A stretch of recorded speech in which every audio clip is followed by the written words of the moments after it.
Disclaimer. This video is not meant to be taken seriously. Most opinions shared aren't accurate to how we truly feel about this game. So don't shoot us with a pistol, alright? Hey, I'm Tasteless Travis, and I'm here to explain why Halo Infinite is both fantastic and frustrating. But also, secondly, I'm here because Agent S is holding me hostage and has a gun to my head. Seriously, please help. I sure am. Anyway, though, now let's get in to the video now, starting off with how Halo Infinite frustrates you in 3, 2, 1. For one, the story kind of has some issues at times. One of the problems with the story is, spoiler alert, skip to whatever time Agent S puts on the screen. Cortana was replaced with a different character who was called Weapon, and Cortana also died off screen before the events of the game. And also, there are some issues with the villain Atriox and Escharum, which are kind of complicated, but Atriox was hyped up from the beginning of the game, and then he's just kind of not there because he also dies off camera, and Escharum is just a lame version of him. Now, there are some other things I'd like to address with the campaign aside from the story, specifically with the level design. I think that the level design is really repetitive in this game. There's really just two different areas. There's the grassy overworld, which most of the content there is just side content that isn't required for story progression, and then all the quests that are really required for story progression mainly take place underground in the same silver and blue tunnels, and most of it looks the exact same, and you're gonna get really bored of seeing that same area really quick. So this game was originally planned to release in November of 2020 for, well, as a launch title for the Xbox Series consoles. But then it got delayed a full year to December of 2021. Dang. But hey, at least it brought more quality. And helped, and it definitely improved the game for sure. There's no campaign, co-op, or forge at the moment. Why would 343 being this lazy? I mean, come on.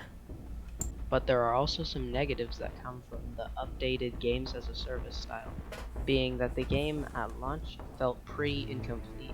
There weren't a lot of modes, and there still aren't really a lot of modes, but at launch you couldn't even select your modes. It's a good thing that they fixed that now, but I don't understand why you couldn't select a playlist at launch.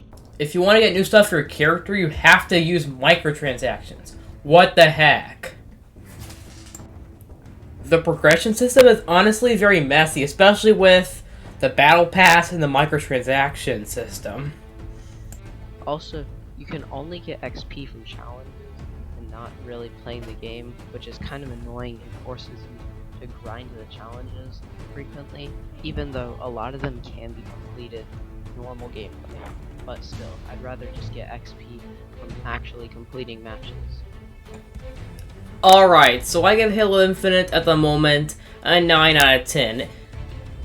I've never played any of the previous Halo games before, but Infinite is actually very fun, and despite some shortcomings with the story and a little bit of repetitiveness with the level design, the game is still very solid, with a very fun campaign, and with some very good moments with it too, definitely.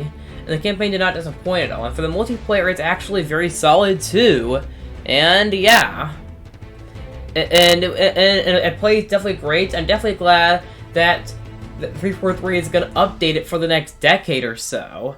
So yeah, and this game was honestly worth the long time wait for sure. And I definitely want to try the previous games in the series because 343 really nailed it with this one. So yeah. Which is why I'm giving this a 9 out of 10. Anyway, though, now let's get into how Halo Infinite is fantastic. In 3, 2, 1. And even though the story is quite messy at times, I did end up enjoying it, and I think the characters were really good. I also did enjoy how they brought out Master Chief's more human side and really showed how emotional he can be, as opposed to the other Halo games, where he's more so just a player insert. So yeah, I'd give the story like an 8 out of 10. But hey, at least the base gameplay is really fun, and this has a lot of credit to give to the grappling hook. The grappling hook makes the game so much fun. There's just so much versatility you can use it with. You can use it to get around the map quickly, you can use it to reposition yourself in a fight, you can use it to pull weapons or explosives toward you in a fight, you can use it to hijack an enemy's vehicle. There's just so many possibilities that this adds to the fights. It's really fun. And also, I think that this game, while not looking as phenomenal as the recent exclusives from the next generation, I do think that it does look very good for what it is. And I think 343 has definitely understood the art style and graphical design choices that made the other older Halos so distinct. So that's good. The campaign is semi-open world, which is perfect for a game that is so long awaited after years of waiting ever since it was announced back in 2018. There's a lot of cool weapons they can actually find in this game, which is really amazing, honestly. I'm so glad that 343 has finally gone back to the roots that Bungie had created with the series, and 343 has finally realized, or at least they probably have realized, what makes Halo what it is, which is really amazing. There's actually some pretty good writing found within this game. Now, I want to talk about the multiplayer. Now, the multiplayer has a lot of things that I really like.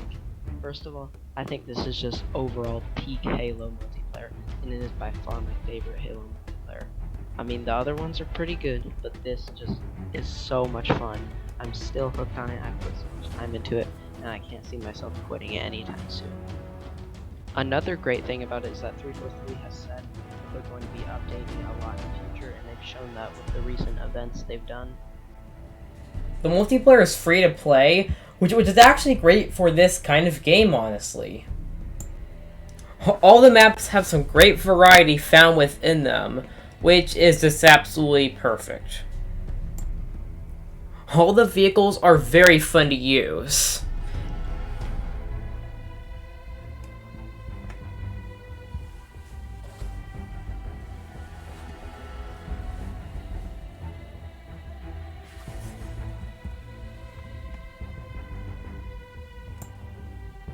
Alright, see you guys next time for next video, as next video is going to be huge.